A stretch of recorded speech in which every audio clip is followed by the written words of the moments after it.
The US dollar is currently the global reserve currency. It is the backbone of the global financial system. Most transactions worldwide are currently being done in US dollars. And with inflation that is skyrocketing and endless money printing, people around the world are wondering whether the US dollar is going to remain the reserve currency or not. And what if the US dollar collapses? What will this mean for Bitcoin? And what will this mean for your money? Those are all very important questions which a lot of people have asked me recently and which I'm going to try to answer very clearly and logically in this video. We're first going to dive into what it means for a currency to be the global reserve currency of the world. We're also going to discuss the history of past global reserve currencies that we've seen and how they have come to an end. And then we're going to talk about some of the most important challengers of the US dollar as a global reserve currency. And finally, we are going to discuss my theory and my thesis regarding what will happen to Bitcoin when the US dollar collapses. All right, we've got a lot to discuss, but before we do, make sure to hit the like button. It will really help me out with the YouTube algorithm to reach more people. And if you enjoy watching videos like this one, then make sure to hit the subscribe button as well, because I'm going to be posting regularly throughout this crypto market cycle to help you to get a better understanding of everything that's going on and to help you to get an edge as an investor in the market so that you can maximize your profits. So let's dive in. I'm going to start sharing my screen. So we're going to be answering the question, what happens to Bitcoin if the dollar crashes? Now, the first thing that we need to discuss is the history of the global reserve currencies that we've seen. So throughout history, throughout the past few decades, we have seen many different reserve currencies. We've seen the Florentine florin, we've seen the Phoenician ducat, we've seen the Portuguese real, we've seen the Spanish real, we've seen the Dutch guilder. That's where I'm from, the Netherlands, small country. At one point in time, we actually used to rule quite a significant part of the world through our Dutch East India trading company. So we were transporting spices across the world from Indonesia. We had lots of land in North America, South America. France was the world power for a while. The UK, the pound sterling was the global reserve currency for a while. And the US dollar has been recently the global reserve currency. And all of these global reserve currencies basically coincide with the periods in which these countries or empires were the dominating empires on the global power spectrum. These were the empires that were basically feared by others and that everyone wanted to be friends with or wanted to trade with. They were the primary trading partners. And as such, other countries were holding their currencies on their balance sheet, in their treasuries, because they knew that in the future, their money or their value would be stored the best in these currencies of these global powers. So what you can see is, well, the Florentine florin right now is not the global reserve currency anymore. The Spanish real right now is not the global reserve currency anymore. So there is a finite time that most of these global reserve currencies are actually seen as the global reserve currencies. Right now, the US dollar, we look at something called the US dollar dominance, still remains very strong in reserves, trading, and transactions. So right now, around 58% of global foreign exchange reserves are still the US dollar. So if you look at all of the treasuries of countries and you analyze what they are holding in their treasuries, which currencies they're holding, still more than half of it is US dollars. Also, the share of export invoicing. So let's say that you are a country and you've got some products or services that you want to export to another country, then still half of it is being done in US dollars. So that's still quite significant. And then here you see 88% is still of all of the Forex transactions, so currency pairs, so the Japanese pound versus the US dollar, Japanese pound, what am I saying? The Great British Pound versus the US dollar, or the Japanese yen versus the US dollar, or the euro versus the US dollar. Most transactions happening on the Forex market, 88% still involves the US dollar. So that is quite a lot of volume. And these KPIs show that the US dollar is still very dominant. However, this, as you may see here above, might not always be the case. Global reserve currencies come and go. They don't stay forever, and they often coincide with the periods in which these empires are the global world powers. Now, how is it possible that the US dollar earned its status as a global reserve currency? Well, that all had to do with the discovery of oil in the Middle East, and in particular in Saudi Arabia, in the Kingdom of Saudi Arabia. In the 1970s, they found a lot of oil in the soil over there, and the US, of course, wanted to get its hands on all of that oil.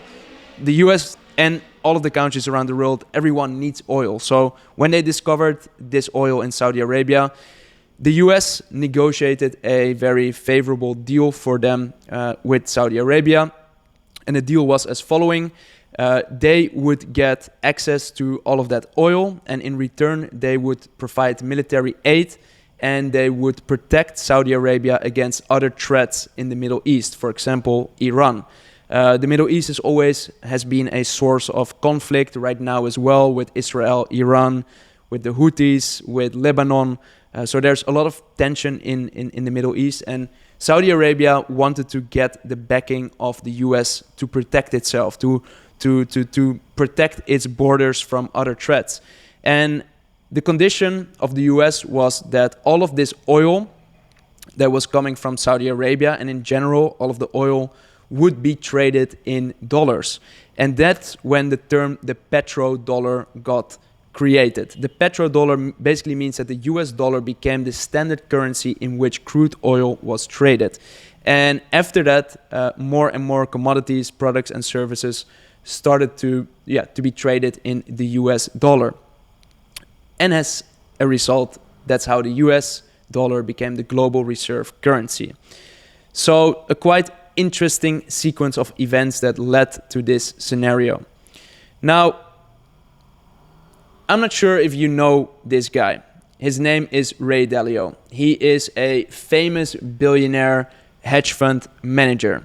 And Ray Dalio has a very systematic approach to forming his investment thesis. He looks at a lot of data and a lot of indicators. And Ray Dalio has studied hundreds of years of past data and historical developments to form a thesis of what he believes might happen in the future.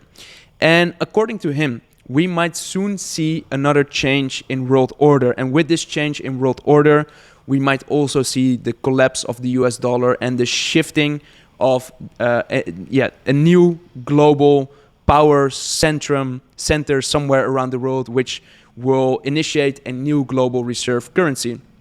And in case you want to read more about all of that, I highly recommend you to read his book. His book is called The Changing World Order.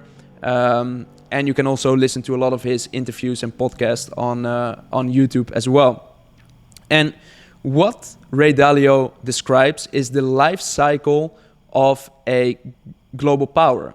And a global power starts by first becoming a new order. So it is slowly going to take over the power from another older world order. So if we go back in time, we see that the Spanish took over from the Portuguese, the Dutch took over from the Spanish, the French took over from the Dutch. So every time we see a change. And this cycle, according to Ray Dalio, is always the same. So it starts with very strong leadership, inventiveness, education, a strong culture, great resource allocation, very competitive. It has a strong income growth, strong markets, and financial centers. So that is when a new world order rises. And then when it reaches the top, we start to see signs of weakening. So we see that the country or the workforce is less productive. We see that it's overextended, so meaning that it has borrowed too much money. we see that it's slowly losing its competitiveness to other countries, and we see that the wealth gaps are rising. This means that the rich are getting richer and the poor are getting poorer. And then the decline phase. So when a world power goes into decline, we see that there's a lot of debt, that there's a lot of money printing, that there's internal conflict, civil wars, and that it over time loses its status of reserve currency, that the leadership weakens, and ultimately there will be a civil war. So this is the cycle that all of these superpowers go through. And when we're going through this cycle, I'm pretty sure that a lot of those things are going to sound very familiar to you, especially the stuff from the top and the decline, because that's right now what we are already seeing happening. Briefly, before we discuss the US dollar in more detail, I want to talk about the Roman Empire. At one point in time, the Roman Empire was one of the largest and most powerful empires in the world. Very few people would predict that the Roman Empire would fall if you were in its prime years. Yet, the Roman Empire fell and it also lost its global reserve currency status. And why did that happen? Well, at one point, the Roman Empire was fighting so many wars left and right. It was spread so thin. The cost of those wars were very high. And in order to pay those wars or finance those wars, they had to tax their citizens. And those taxes at some point were not enough anymore. So they started to take their coins, which were made of precious metals, and they were starting to shave off parts of those coins and remelt them into new coins. And you would see that over time these coins would be smaller and smaller and smaller. And basically the government was finding a loophole or a cheat code in order to debase its currency and to generate more currency to fund these wars. But when you debase a currency, it starts to lose value and people start to lose trust. Also, the leadership of the Roman Empire was focused on a very excessive lifestyle, on partying, hedonistic lifestyle, and it was starting to lose its connection with the average person. And as a result, there was a lot of internal conflict, a lot of unrest towards the end. And the Roman Empire even split into different parts with different leaderships fighting each other. So that's how the Roman Empire came to an end. Now, the big question is, will the US come to a similar end? And this might be something very painful for some, especially if you live in the US. There is a book that was written called The Fourth Turning. And this book was written by William Strauss and Neil Howe. And in this book, they kind of talk about how we are right now experiencing a shift in the global world power and how the US might soon come to an end as a global power, how we know it right now. And this book was written quite a while ago, and it has predicted many of the events that we're currently experiencing in the world. Stuff like the COVID pandemic, stuff like the Ukraine war, the war in Israel, money printing, all of those things, we're seeing it happen right now. So this book has been quite accurate in predicting everything up till now. And if these predictions hold true, well, then we might soon see the fall of the US as a global superpower. And here are some of the things that are already showing or signaling that there are new contenders that are looking to gain this position as a superpower. I'm not sure if you've ever heard of BRICS. BRICS is a coalition of countries, mainly Brazil, Russia, India, China, and South Africa. And those countries, they're very resource-rich countries, are forming a pact in order to be a lot stronger against the West, both as a military force, but also as an economic force, better bargaining power. And there are rumors that the BRICS are creating a reserve currency that is going to compete with the US dollar. So they want to create a reserve currency in which other countries can transact and do international commerce that they trust, because it's backed by actual, some people say it's backed by gold or oil or commodities. At least it's backed by something of tangible value. The US dollar right now can be printed out of thin air with a few clicks on a button. And they're trying to create an alternative that people can really trust. Now, yeah, this was what I was already hinting at. So if you look at the US money supply, the M2 money supply, this is basically all of the US dollars that are in circulation. You see that over time, the money printer printed trillions of dollars in order to fund the country, the governments, the wars. And this is also one of the signs that we're seeing when a country, when a superpower is towards its final years and is already in the decline phase. So then we see a lot of high debts, money printing, currency debasement. There's a website called the US National Debt Clock. I think it's called the Debt Clock. And there you can see a live feed of how the US national debt is increasing by the second. Literally, you blink a few times and you see the debt increase with a few million. It's insane. And of course, you understand that something like that, a system in which there's infinite money printing and infinite debt ceiling, is just not sustainable. At one point, this will have to implode, or at one point, there will have to be some kind of great reset. We also see that the US dollar has lost a lot of its purchasing power. I think it has lost more than, 90% of its purchasing power in the past few years. And it keeps on losing more and more of its purchasing power as the money printer keeps on printing more money. And everyone that is holding dollars in their reserves or global reserves are basically losing purchasing power. And that is insane. So we are holding something as a global reserve that's actually losing value over time. And we're seeing another sign. So if we go back, what are the signs of a decline? We see that there's a lot of wars, conflict, high debts. And right now we're seeing that a lot of wars are being fought. So the US is sending billions of military aid to Ukraine. It's paying billions to fund a war in Israel. And all of this needs to be paid somehow. And how are they going to pay this? Well, with tax dollars, but also with money printing. There's only so much money they can get from taxing their citizens, and all of the rest will be printed out of thin air. And again, the more money is in circulation, the less every unit of money basically becomes worth.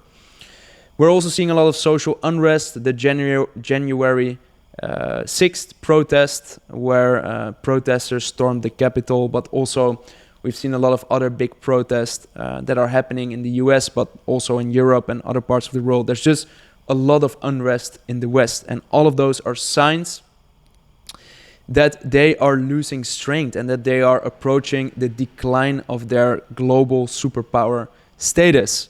Now let's have a quick look at these statistics. So if we look at the past decade, so here you see a chart from 2000 until 2024, and we see that back in the days, the US dollar used to be around 80% of all of the global reserve currencies. And now we're seeing that it's closer to around 60%. What does this mean? That countries are diversifying. They don't only want to hold US dollars in their treasury anymore. They are looking for other alternatives. So the euro is kind of steady, hovering around 20%. We see the Japanese yen hovering around, 6%. And then we see an increase in non-traditional currencies. And when we're looking at non-traditional currencies, here we see the breakdown. For example, the Chinese yuan is increasing, the Canadian dollar, the Australian dollar, and other currencies. So we're seeing an uptick in non-traditional currencies that are being added to countries' reserves. And the US dollar is declining. So yet that is another sign that we might soon see the end of the US dollar as a global reserve currency.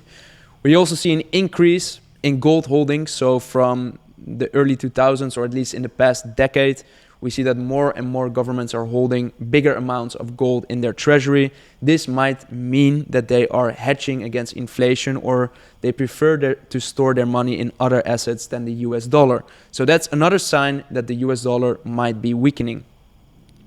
So this is the question, or this is the part which you were probably watching this video for. And that is, what is going to happen to Bitcoin if the US dollar actually collapses?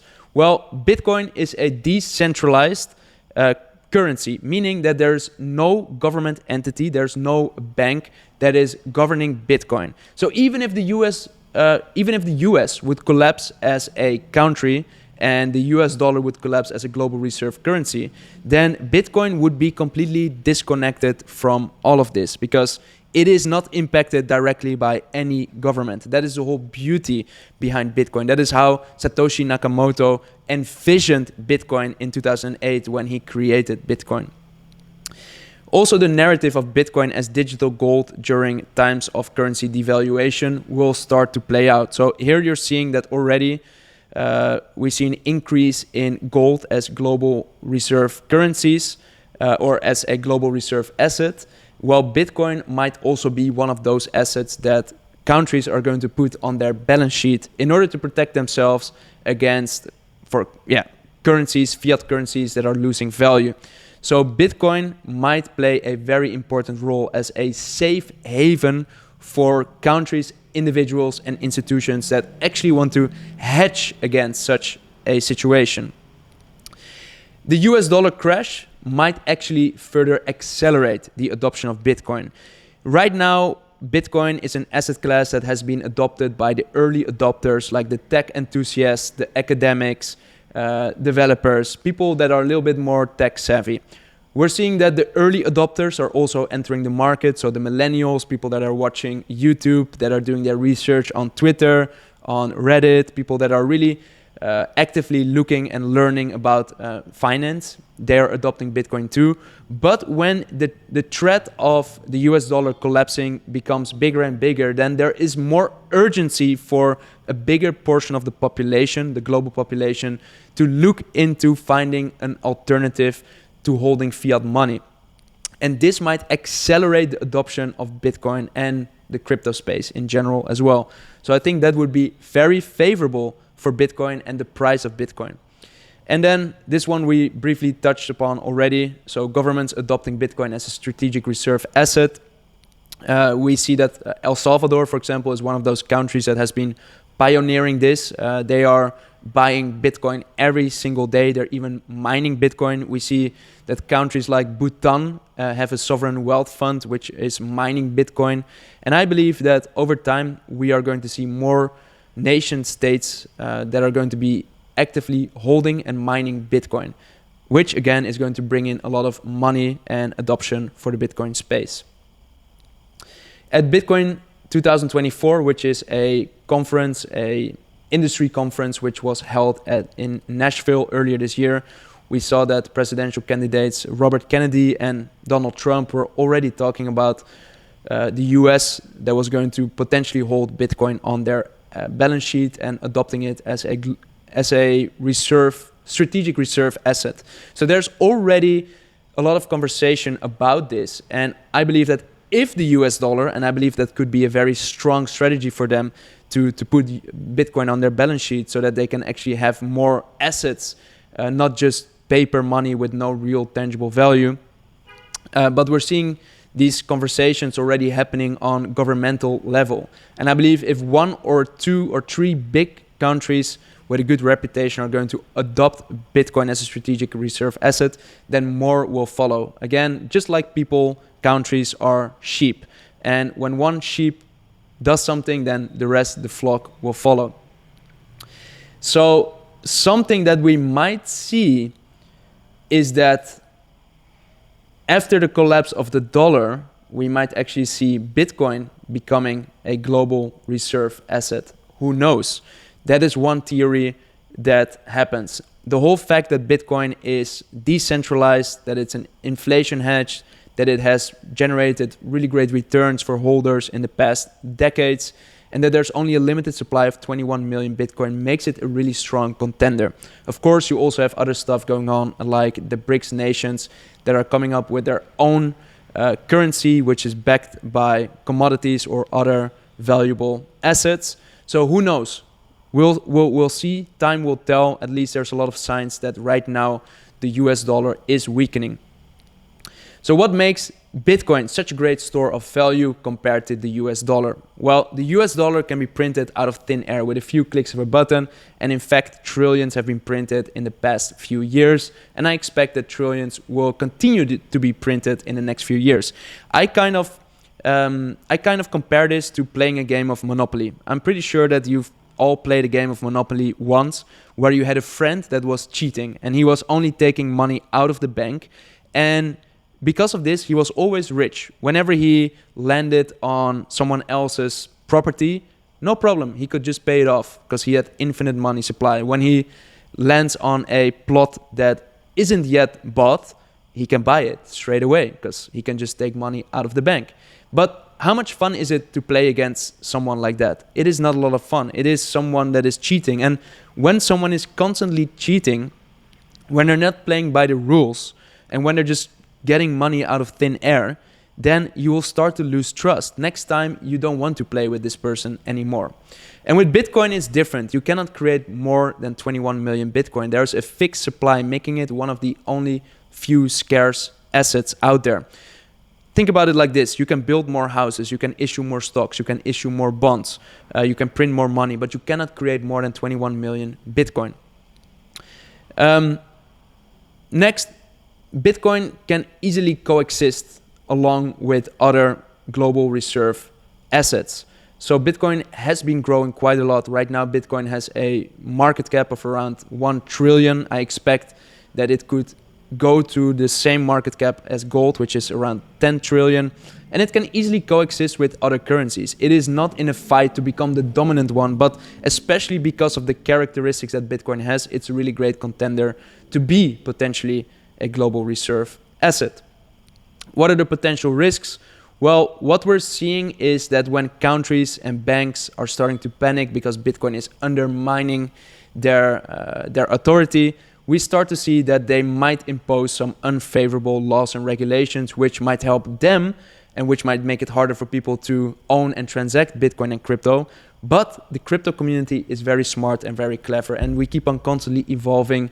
For example, when China banned Bitcoin mining earlier in 2000, we saw that those miners didn't just shut off. No, they took all of their mining rigs and they moved elsewhere. They moved to Kazakhstan, to the USA, and to Russia. And they simply moved their machines. And that is the beauty of the Bitcoin network. You cannot simply destroy it with laws and regulations because it is decentralized. Whenever you change something in one country, new opportunities will pop up in another country. And all around the world, there are people that are openly welcoming Bitcoin investors and Bitcoin miners. Look at El Salvador, where they're handing out visas, where they're giving really favorable regulations and terms for people that want to get residency over there. And it will just shift to other countries. So you cannot kill Bitcoin. It will find a way to continue living, because right now, some of the smartest people in the world, some of the biggest investors in the world, they're all involved. They all have skin in the game, and they will make sure that the future of Bitcoin is strong. Okay, we've covered quite a lot. So let's quickly recap all of this. Right now, we're seeing a lot of signs. The US is being challenged as a global superpower, and as a result, the US dollar as a global reserve currency. Bitcoin has really great properties. Mostly the fact that it's decentralized and that it has a very limited supply of 21 million Bitcoin. We're seeing a lot of adoption of Bitcoin right now, and it's already at a market cap of $1 trillion. And it's expected to grow to $10 trillion, hopefully in the next few years. But when the dollar collapses, what is going to happen to the US dollar and what's going to happen to all of that money? Well, people might consider moving that money or moving their value or moving their wealth into an asset like Bitcoin, which is historically seen as a really great hedge against inflation due to its limited supply and the fact that you cannot create more out of thin air. And this might actually put a lot of acceleration on the adoption of Bitcoin and could potentially turn it into a global reserve asset.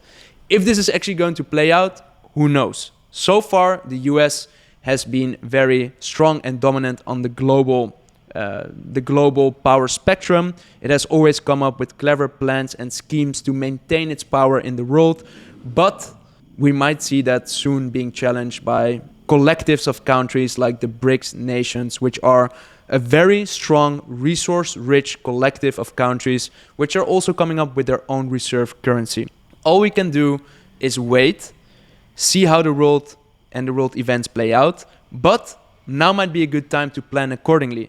I believe that it is a great time to diversify your wealth and to spread it across different assets, in different countries, in different asset classes, maybe different bank accounts, maybe different currencies. So that way, if one country goes to shit or one currency goes to shit, then you always have multiple backup options in place. That is my personal philosophy. So I hope you enjoyed watching this video. If you did, make sure to hit the like button. And if you aren't yet, make sure that you also subscribe to my channel, if at least you want to see more valuable videos like this one. All right, that being said, peace out. I'll see you in the next one.